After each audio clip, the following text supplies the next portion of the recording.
Guys, can't remember, I can't listen to your clap. Please clap rubber. Inviting me over. When they say painting, these two brothers like say, Hanif, you're doing painting right now. So back then I was in the startup called Qtix. Qtix is a mobile integrated queue management system. What happened to Qtix? You need to wait for another 2 weeks for a press statement. So I can't say anything now, or else I need to pay a lot of money. So yeah. So sales and marketing. Because both the first two speakers talk about marketing. I know already, because I know both of these speakers do B2C, consumer product, so they will always say about marketing. So back then, Qtix, when we started Qtix is a B2B business. So I want to know here, who has a business? Who owns a startup? Who has a business?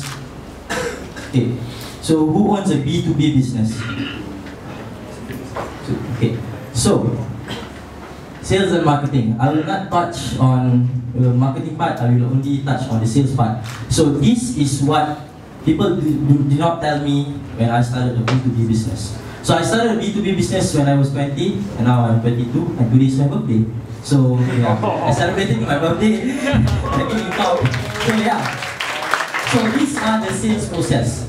So sales process, that's basically because my investor is the one who teach me how to do sales, and my investor is a banker. So most of my process are like a banking process, how to sell banking products. So these are the process. It's before, during, and after sales.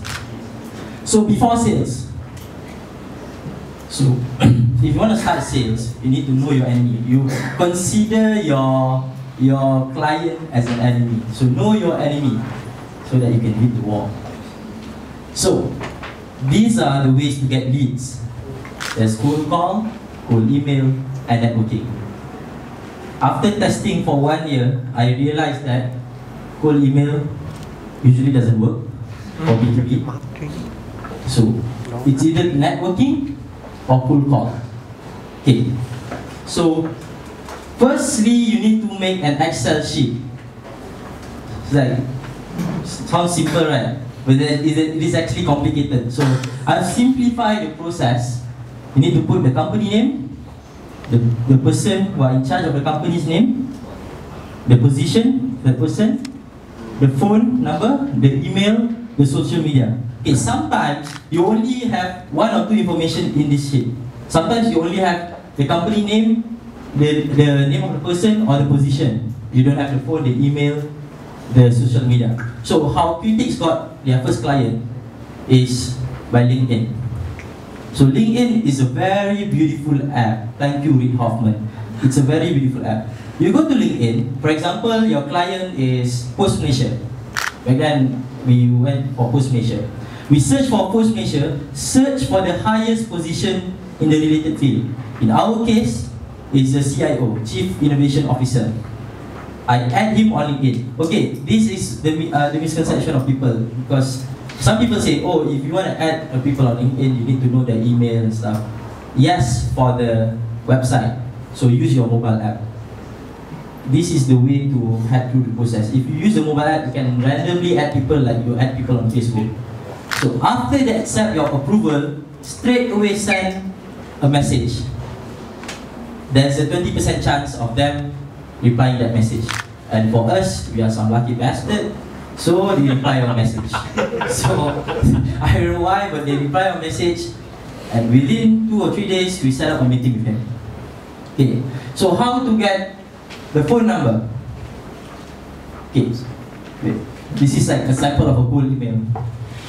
So the key of a cold email, the key of a good cold email is actually the title. Don't make your title like some MLM company or some scam company. Oh, I am from Africa. I want to transfer to Don't. Make it professional, make it interesting. So, for example, pinches, improving your printing experience, for example. So, okay, the structure of a cold email. Number 1 is the introduction of you or your company, what your company do. Number 2 is what do you want? What is the outcome? of the email. And last but not least is the call to action. Okay, this is the mistake that people always do. They don't have call to action. Okay, what is call to action? One, maybe you want a meeting with them, or you want the phone number, or you want a meeting with the sales team. So that is call to action. So if you have the mix right, you can get a meeting. So, but based on my experience, cold email have only 10 to 20% chance of succeeding. So, second one, this is the most effective route, cold call. Okay, cold call is the best way to get clients. Why? Because you can directly talk to them. So, if you don't have any specific number, for example, you don't have the number of the CEO, or you don't have the number of the sales team, just call the general number. So this is what we did with Bank Rakyat. We go to the website, call the general number, then lie your way through. So back then, a few months ago, we were in MAP, Magic Accelerator Program. So that program is under Magic, right? Magic is kind of under Ministry of Finance. So what we did was, hello, we are a company under a program from Ministry of Finance. We would like to talk to your CTO. So have those big entity, although we are not directly associated with Ministry of Finance, just say that. Then you lie your way through, because the first person, they don't tell the second person, oh, this dude is from Ministry of Finance. They won't tell them, they will just redirect you. So that's why you need to lie your way through. So although this is unethical, but you know, you want to make sales, this is how you do it. So ask, if you don't have, as I said, don't have a specific number, just go to general number. They will show you. Don't directly ask the big position, ask for their secretary. Yeah. So after you get through the first door, which is the general number, you go to the secretary, ask for a meeting. Try and try to get the meeting. If they say, Miss A is not available tomorrow, okay, can we do next week? Oh, next week he's going to Bangkok. Can we do next month?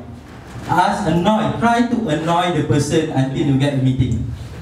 Trust me, the secretary, if you annoy them, they will give you what you want.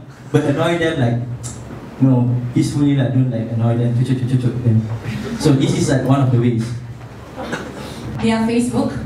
Yeah, so if you have anything that you want to print, like you can print anything, right? Yeah, but okay, so just to clarify my brothers over here, I met him in Magic Accelerator Program. So our company actually only focus on the student market, the student events market.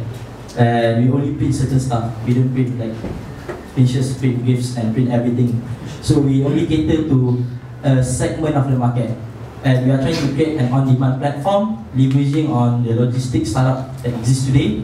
Like, My Taxi has tested Antarja, and we have Bugat, Dimalas, and we are trying to achieve that thing called a one-day printing. Means you want to print a banner, we'll deliver it to you in 1 day. So yeah, it's a 3 weeks old idea. We'll try to pick on it. If it fails, we'll pivot it soon. But yeah, for now, that is the main idea. So who are your main target customers? They are SME? It's actually students. Yes. So, okay, we realize that in universities, there's a lot of events. And in events, there's a lot of printing material required.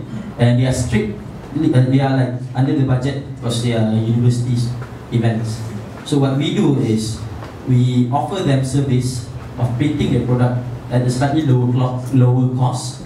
And we also have a student ambassador program where when students want to run an event, they can make a little bit of side income by printing using cetak. So that is what we do. And another thing is, if you guys have a startup, please join Magic Accelerator Program. Cohort 2 is open, I think, for registration. Because it's a really interesting event, it's a really interesting program. Got to meet a lot of cool people like the CEO of My Taxi, the CEO of PictoChart. Got to mingle with founders around Southeast Asia. So go to mymagic.com. Okay, mymagic.my, is it? mymagic.my and apply for the program. So yeah. Other questions? Any other questions? not related to my startup, if you can. Okay.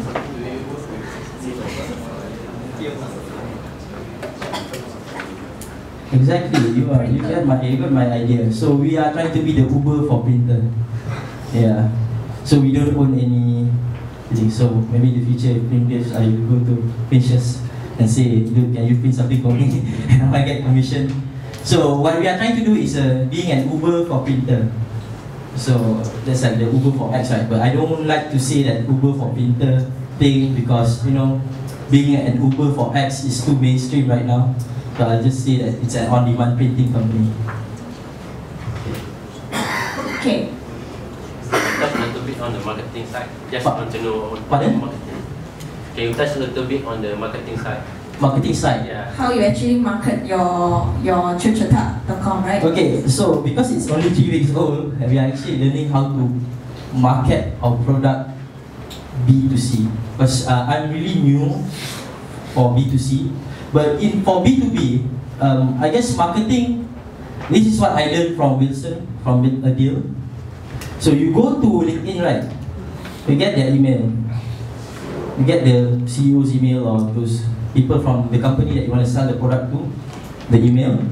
You go to Facebook, there's the thing where, you know, when you want to do targeted advertisement, you key in the email, just key in that CEO's name, only target to that person. For example, you have 10 ringgit marketing budget, just 10 ringgit only to that person. So that's what we did with QTix. And the success rate is really, really low. So for B2B, it's not about mass marketing, it's about going to the right people.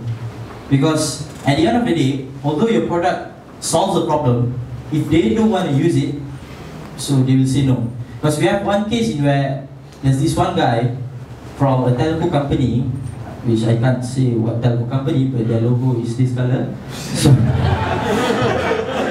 they took our proposal, they throw away in our face and say, your product is good, but your company is too small for us.